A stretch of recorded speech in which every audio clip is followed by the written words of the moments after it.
community, and thanks for joining me for Disturbing Reasons to Be Afraid of the Dark. Today is part 2 of possessions and exorcisms. I have 4 cases of exorcism that have happened throughout decades and decades of no one saying anything, and I have them right here, and I have a little section to read y'all and remind y'all what exorcisms are and how are they performed. Now, if you watch my other video, I went through stages of possession. Now, if you didn't watch that, I would watch that first and then come watch this next, because this is exorcisms being performed, and the other one was the stages of possession. Okay, here we go. Without further ado.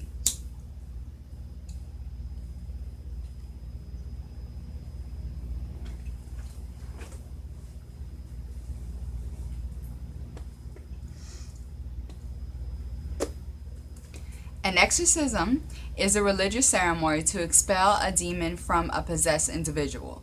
As of today, there are more exorcisms done a year than you might think.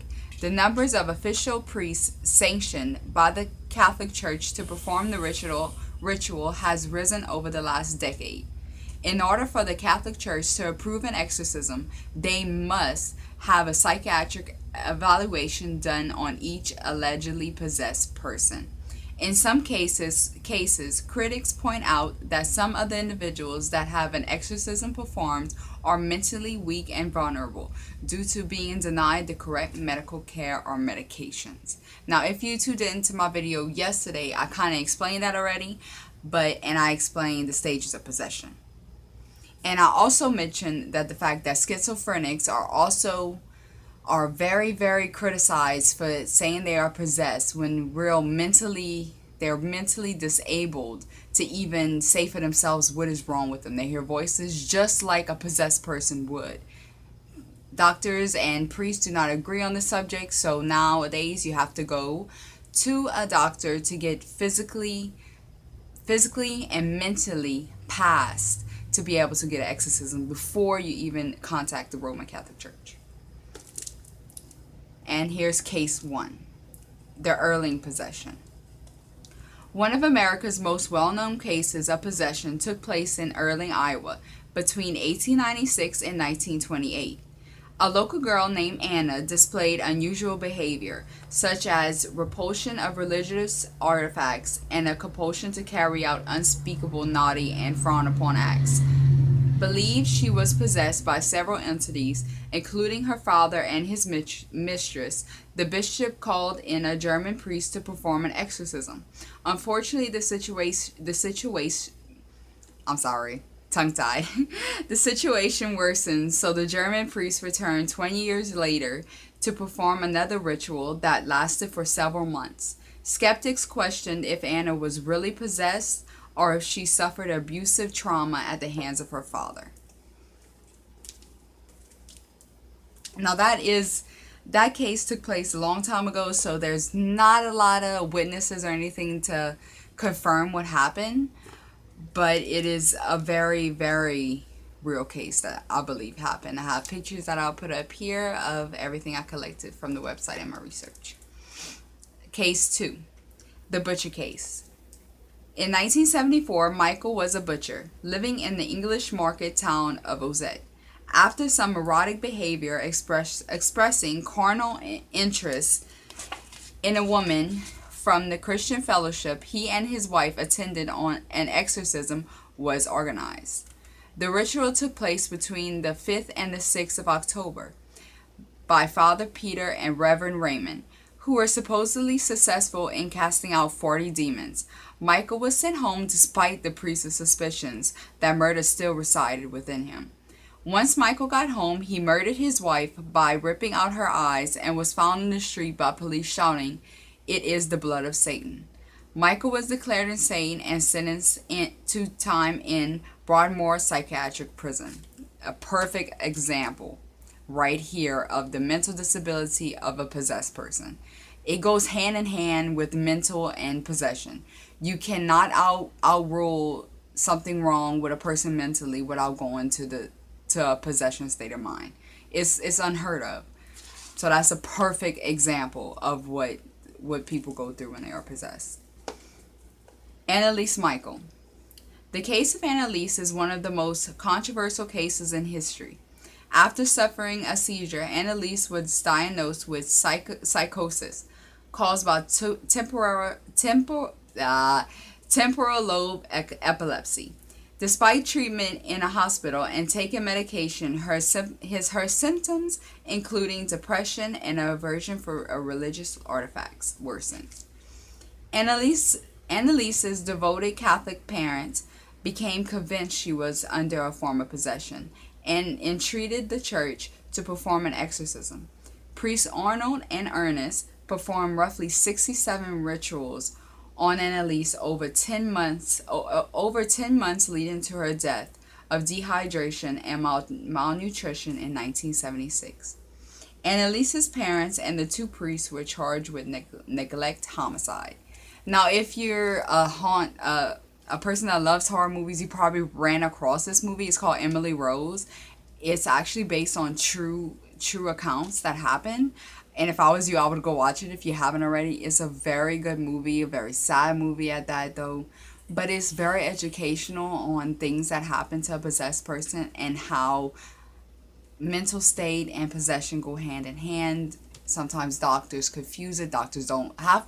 If you're a doctor, necessarily you believe in science in the science way. You don't go to the what people believe as non-existent way or things we can't see. They believe if they can't see it, it doesn't exist. So it goes hand in hand with each other. I would very recommend this movie if you haven't watched it. But if you're a squeamish person, I wouldn't necessarily watch it. Spoiler alert, she eats bugs off the floor. It's disgusting. But it's just one part, so it's not that bad. But anyway, case 4. Now this isn't exactly a possession. I mean, the boy was possessed for a time before he was taken out the home to go to a mental ward, but it's a good example of the way a mental disability, or if you're sick or if you're weak in any kind of physical, mentally, emotionally weak, this is a good representation of that, because he was very weak, and because he was weak, they tried to take him so that way they could possess his body. So this is a prime example of how demons or demonic entities love to latch on to someone that can't latch on to themselves, if you know what I'm saying. But anyway, case 4, on with it. The truth behind the haunting in Connecticut. Even though skeptics tried ripping their stories Carmen and her family have told about their time in a haunted house, no one can argue that the stories themselves are quite chilling. The claims are what inspired the movie The Haunting in Connecticut, were the centerpiece of the latest episode of Paranormal Witness. Now, if you don't watch Paranormal Witness, I would recommend it. It's a very good show. It's real action, like, as it goes along. Like, it isn't a movie, or it's reenactments, but the real people that the incidents happen to are actually telling the story as the actors reenacted it. It's a really good story. I enjoy it. I think it's on Netflix. I'm not, how they call that, commercializing or anything. I'm just saying, giving you recommendations. But anyway, the family had moved into the home to be closer to the hospital where their oldest son, Philip, was going for cancer treatments. Soon after arriving, his behavior started becoming more and more erratic. Philip blamed the house, telling his mother the house was evil and that he sees the male figures. His mother didn't believe him. They began to suspect he might be schizophrenic. It was only after he was committed the house turned its attentions on Carmen. She says the shower curtains quickly wrapped around me, and I couldn't push away. She recalled, I thought this thing was trying to kill me. After they moved out the home, Philip was fine, except for the cancer he later died from in 2012.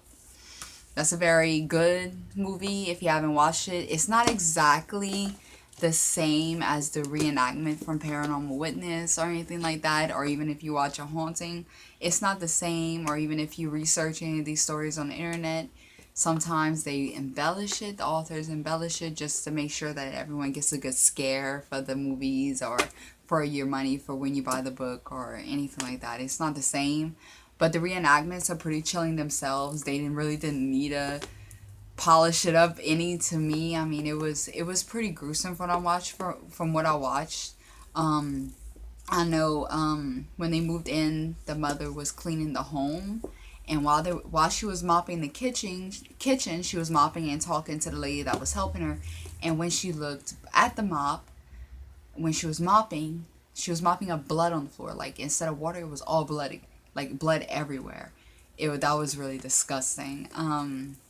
But when the boys would sleep in the basement also. Philip and his brother, and while they were trying to sleep, they would see like shadow figures talking in the corner, just chatting away like they weren't even there. They probably didn't even notice them, but they would just talk away. And when they would tell their father, he would get upset, and he took out their light bulbs because he thought the boys were just teasing each other and they were just psyching themselves out to something that wasn't even there. They were just telling ghost stories and they were psyching themselves out. And another occurrence was after the oldest son had started beginning to be possessed by the man that was in the house. I believe it was the mortuary owner because the home was a funeral home.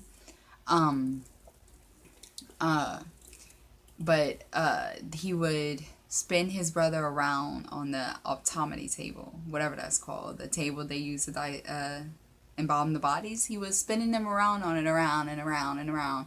And the little boy said when he was spinning, he kept telling his brother to stop. And on the last spin, it wasn't his brother's no more. It was a very aggressive looking man with red eyes. He told the interviewers, and that was really creepy when they showed it on A Haunting. I found it very intriguing. It was one of the best reenactments I've watched in a long time. So if you haven't watched it, I believe you can watch it on YouTube. I found it on YouTube a couple times when I wanted to rewatch it, and it was there, so I recommend it. And that's all we have for today. I have no stories about being possessed, so I can't tell you. I hope I never get possessed. I hope no one does. So yeah, but that's it for today. I hope everybody has a great night, a great evening, a great day, and Merry Christmas. And stay scared, Nikki Lose.